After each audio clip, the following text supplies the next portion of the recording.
Hello and welcome back to the channel. I'm Thomas and today you join me with this, the all new Model Y Juniper for 2025. It's been facelifted. This is the world's best selling car for 2023 and 2024. So for 2025, Tesla have gave it some updates.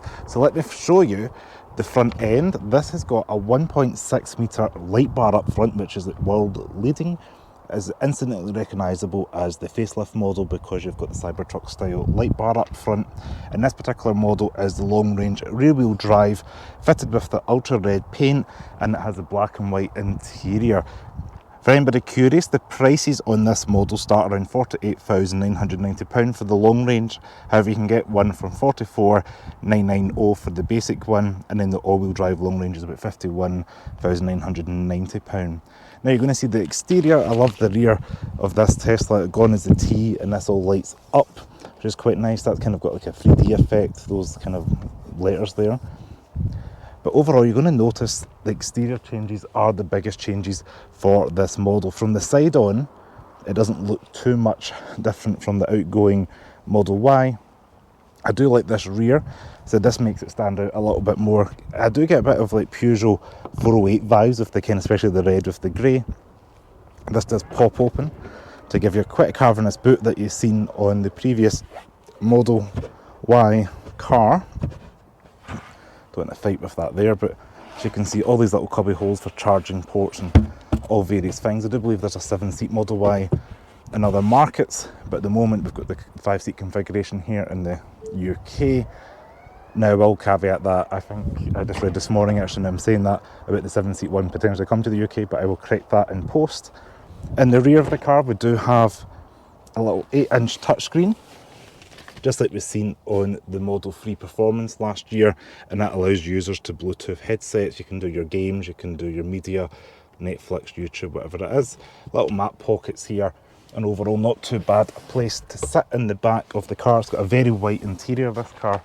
And one of the upgrades as well is the interior trim. We've got the mood lighting and acoustic glass, so if you can see that's like double glazing to make the car about 20%, 22% quieter overall on the interior.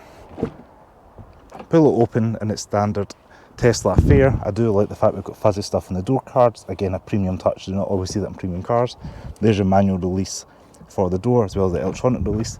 All around electric window switches as well. Can't take that for granted in 2025. And then we've got this big screen, again carrying over from the outgoing model, 15.4 inch, and everything is through here. Gone is the gear selector, that is now on the centre here in the car. Slide that forward for drive, down for reverse, and then you've got your controls on the steering wheel. Overall, it's a really nice place to be. Cabin quality does feel nice and solid for the price point. I do like the white and black interior with this kind of grey trim. It does make it an improvement, and I think if you're moving from the previous Model Y, you might appreciate the subtle upgrades. Down here, I've got huge cavernous space that I've put all my camera equipment stuff in. Indicators that are physical, which is nice to see. Overall, the cabin is nice, light and airy. Still got the big glass roof. There is no shade or transparency you can change on the glass roof like maybe we've seen in the Audi in the last video. But yes, the material feels the same, do the kind of synthetic leather. I do like the white option. I think I would go for that just to help a light, airy cabin. But yeah, I am pretty happy with the first impressions of the car.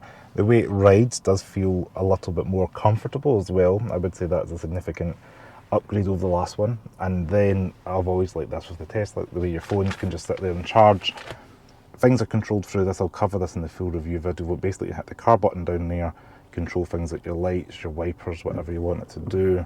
And then even things you can do, steering wheel, mirror controls. There's your glove box button there. And then got a little bit of storage underneath here. Electronic seat. I'm 5'11", got plenty of headroom and shoulder room, so I'm pretty comfortable up front here. Now let me give you a little acceleration there. 0 to 60 is about 5.4 seconds for this rear-wheel drive long range, so it's pretty fast enough, which I quite enjoy. The little gear selector on the screen takes a moment to get used to because you're sliding that up and down on the screen. It just takes me a moment. I'm sure you get used to it quickly instead of the stock that the previous Model Y had, but it does make it current with the other Tesla products. Now this car does have ventilated seats, which again, touch of a button can put them on. That is new again for the facelift model. And the driving impressions, this is a recently resurfaced road, so it is a little unfair for this part of the video, but I just wanted to give a first impressions drive because I picked up the car today and I did think, oh, this drives pretty well. I will say I like the blind spot cameras that pop up in the B pillars there when you indicate, and visibility in the greenhouse is pretty good. Air conditioning strong in the car. Sound system's not too bad as well. On first impressions, I'll get a lot bit more than when I drive about 100 miles later on today, but so far so good. And Tesla claim, I think it's one of the most efficient cars on the road at the moment. Tesla claim 13.9 kilowatt hours per 100 kilometers, and it's one of the most efficient EVs on the market, which is pretty impressive. And it does charge at 250 kilowatts if you can find a fast charger. And I'm reading in the Tesla news press information, they have over 1,800 superchargers here in the UK, so that is no mean feat. They have managed to rapidly grow that over the years. And for anybody who's not familiar with the EVs, Tesla have opened their superchargers up to non-Tesla drivers, so you can benefit from a slightly cheaper rate when you're charging your cars. And we're off.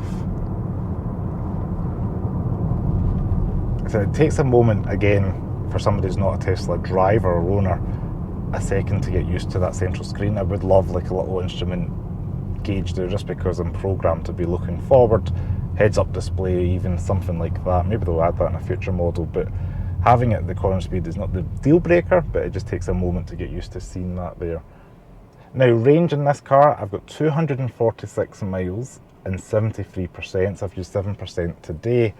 So far, I got it at 80%, and they're saying 387 miles with the 20-inch wheels at 100% for the long range model, which this car is the rear-wheel drive long range. You can get an all-wheel drive, but your range decreases. However, the acceleration increases to 4.6 seconds. Sorry, yeah, the acceleration improves, but the time decreases to 4.6 seconds from 5.4, 5.5 for this rear-wheel drive one, depending what model you're going for. I have seen online as well the new Tesla Model Y Performance at the Nürburgring. I don't know if anybody else has, so I will be curious to see and hear if there is a performance model actually going to come, maybe that will rival something like the BMW X3M, Audi SQ5 potentially. I'm not quite sure what models we're going to be competing with there, but nice to see there'll be more variants added to it. And I said the 7-seat one,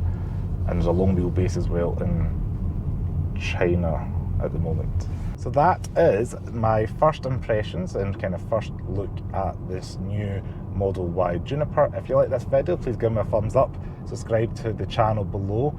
Thanks very much for watching. Thanks to Tesla UK for loaning this car, and stay tuned for the full review, as I will get that to you in a week or two's time once I've had more time to experience this car for the week.